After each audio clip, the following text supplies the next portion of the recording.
சத்தம் இல்லாமல் சந்தானத்தை கடிக்க ஆரம்பிச்சிருக்காங்க அந்த திராவிட குரூப்பு பூரா. அது என்ன மாட்டிருந்து இந்த வீடியோவில் பார்க்க போகிறோம். தமிழை போற்றி. சந்தானம் வந்து ஒரு படம் எடுத்திருக்காரு. ரெட்ஜெயின் மூவிஸ்தே அதை வெளியிடுறாங்க. படத்தோட பேர் வடக்குப்பட்டி ராமசாமி. அந்த படத்தோட ப்ரொமோஷனுக்காக பொங்கல் அன்னைக்கு காலையில் வந்து ஒரு ரீல்ஸ் பண்ணியிருக்காப்புல. ஊருக்குள்ளே வந்து சாமியே இல்லைன்னு சொல்லிக்கிட்டு இருக்க அந்த ராமசாமி நீதானே அப்படின்னு ஒருத்தர் கேட்குறாரு. இந்த சாமியே இல்லைன்னு சொல்லி ஊருக்குள்ள சுத்திட்டு தெரிஞ்சிய அந்த ராமசாமி தானே நீ? அதுக்கு ரிப்ளை பண்ணியிருக்காரு, நான் அந்த ராமசாமி இல்லை, நான் அந்த ராமசாமி இல்லை, நான் வடக்குப்பட்டி ராமசாமி அப்படின்னு சொல்லிட்டு ஒரு வீடியோ வந்து சாமியை கும்பிட்ற மாதிரி காமிச்சிட்டாருங்க. உடனே வந்து இவங்க திமுகக்காரன், திகாக்காரன், அதிமுகக்காரன் எல்லாம் வந்து கடிக்க ஆரம்பிச்சிட்டாங்க சந்தானத்தை. ஆனால் பல்லு படாமல் சத்தம் இல்லாமல் கடிக்கிறாங்க. ஏன்னா வந்து சந்தானம் வன்னியர், இதே ஐயர்னு வச்சுங்க குய்யா முய்யான்னு சொல்லி அடித்து வீட்டெல்லாம் காலி பண்ணியிருப்பாங்க. ஆனால் சந்தானம் வன்னியர்னால சத்தம் இல்லாமல் இது பண்ணுறாங்க. அதே ஒரு காரணம். இப்போ வந்து நம்ம என்ன கேட்குறோம்னா, ஏன்பா நீ அந்த ராமசாமியா அப்படின்னு கேட்டால் இல்லைன்னு தானே சொல்லுவாங்க. இப்போ ஒன்றும் இல்லைங்க. திராவிட முன்னேற்ற கழகம் ஆட்சி வந்துச்சுன்னா 100% தமிழ்நாட்டிலேருந்து நான் நீட் தேர்வை அடியோட ஒழிச்சு கட்டுவேன். ஊருக்குள்ள நீட் ரகசியம் எனக்கு தெரியும் சொல்லி உதார் விட்ட உதயநிதி நீதானா அப்படின்னு ஒருத்தன் கேட்குறான்னு வச்சுங்க. அந்த உதயநிதி நான் இல்லைங்க இப்படின்னு சொல்கிற என்ன தப்பு வந்துருச்சு? ஆமாம் நான் தான் எப்படி சொல்ல முடியும்? பொய் சொல்ல முடியாதுல்ல. என் குடும்பத்துலேருந்து யாரும் கட்சிக்கு வர மாட்டாங்க அப்படின்னு பொய் சொன்ன ஸ்டாலின் நீதானாப்பா அப்படின்னு ஒருத்தர் கேட்டார்னா, இல்லைங்க அந்த ஸ்டாலின் நான் இல்லைங்க அப்படின்னு சொல்கிறதுல என்ன தப்பு இருக்குது? ஊருக்குள்ளே வந்து மதுவிலக்குதே முதல் கையெழுத்து.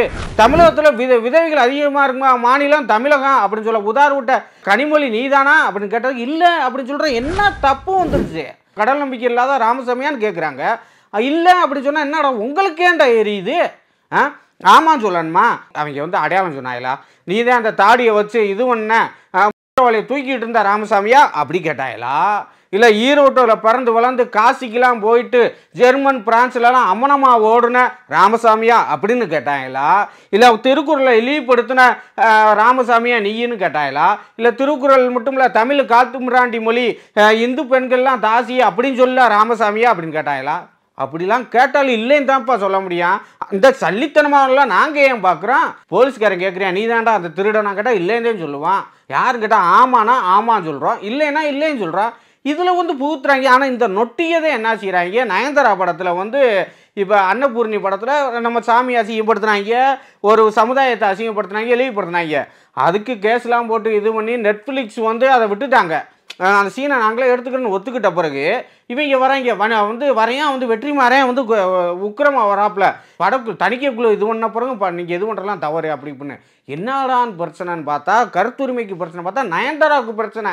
நயன்தாராவுக்கு பிரச்சனை முதலாக நம்மால் வருவார், அது யாருன்னு தெரியும் உங்களுக்கேவும். அவர் நேரடியாக வர முடியாதுங்கிறதுக்காக வெற்றிமாறனை தூது விடுறாரு. இந்த கருத்துரிமை மயிரெலாம் கேரளா ஸ்டோரின்னு வட பண்ணிச்சுல, அது தணிக்கைக்குள்ளே இது ஒன்று தானே வந்துச்சு. அதை கேட்க வேண்டியானே வெற்றிமாறண்ணே, நீங்களாம் நல்ல படம் எடுக்கிறவங்கண்ணே, 4 சல்லிப்பையில் இருப்பாங்களா அந்த மாதிரிலாம் நீ இல்லைண்ணே, ஓம் பாசையிலே புரியணும்னா அப்படின்னு கேட்டுடலாம். ஆனால் அவன் முடியலை.